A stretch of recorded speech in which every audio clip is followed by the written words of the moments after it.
I'm going to say this in the nicest way possible, but you are probably using Pinterest wrong. If you've ever seen art on any social media platform today, I'm sure you have seen at least one of these poses. So many artists today are just using the same references on Pinterest, especially this one girl. I like to call her the Pinterest reference OG.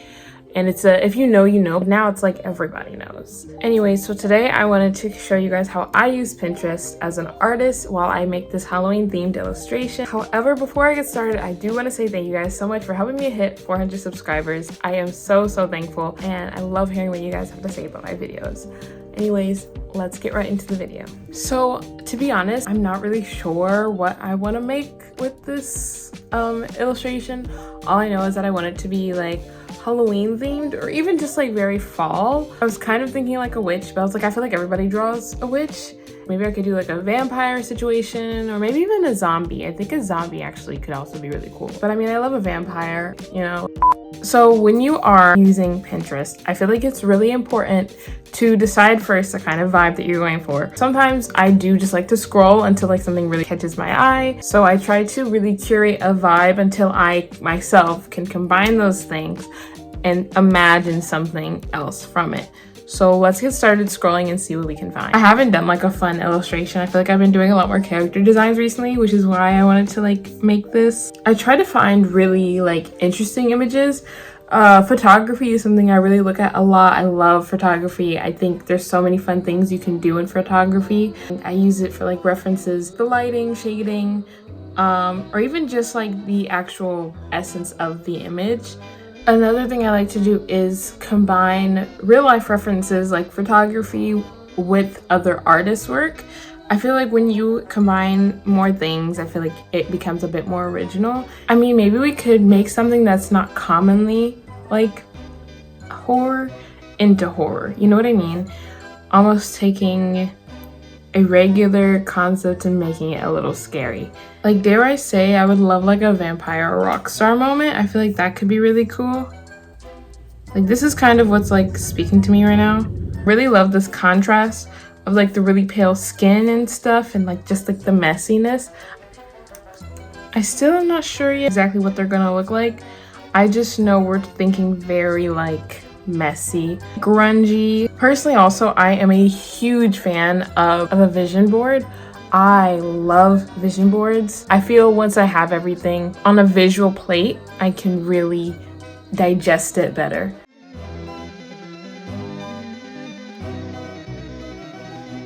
Vision board that I've created is full of various images that have a similar essence and vibe to it, but I'm not using any of them to directly copy from. If anything, it's something I want to pull from. So now we're gonna start talking about finding poses. I definitely want them like holding the guitar in some sense, ideally even using it. I don't want a full body image. I can always crop it to however much of the body I want to show. Ideally, I do want them also standing. I don't want a sitting pose. Those are the things I'm keeping in mind as I like look. Sometimes I even like to just mash things together to make it accomplish whatever goal I'm trying to do. So here's the first like guitar reference that I guess I have saved. I do actually kind of like this one, not gonna lie. I will save this, put it to the side, and keep it as an option. Okay, I think I may have found a pose that I really like. So that's the reference I'm gonna use for my vampire guitarist.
So when it comes to using Pinterest as an artist, I think it's really important to realize when you're using things as a reference, not in the sense of directly copying from it, but using it to help inspire you to create your own idea. However, if you are someone who's lacking in the creativity aspect of the art making process, I would definitely say use Pinterest more so to help you find the right aesthetic and vibe instead of using it to find the exact next drawing you want to make. That's why I mentioned that vision boards are always a really good idea to use. It will help you put things together in a way and make you think of stuff that you haven't thought of before. Now, I do believe everybody who is an artist of some sort should be using references. It's a really important thing to use.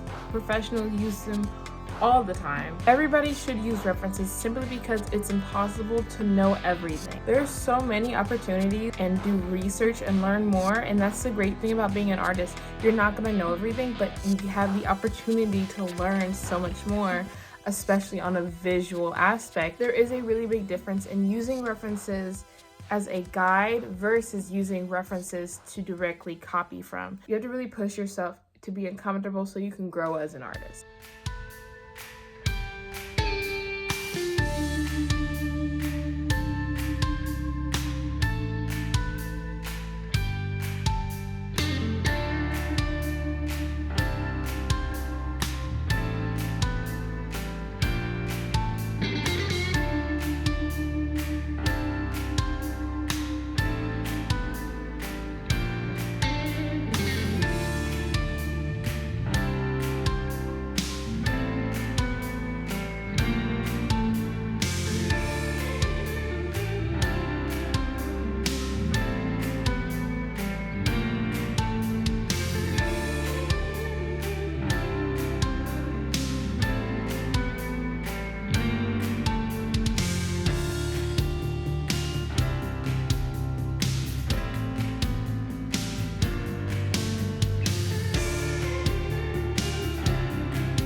I want to thank you guys so much for watching this week's video. I hope you guys have a great week, and I will see you all next time.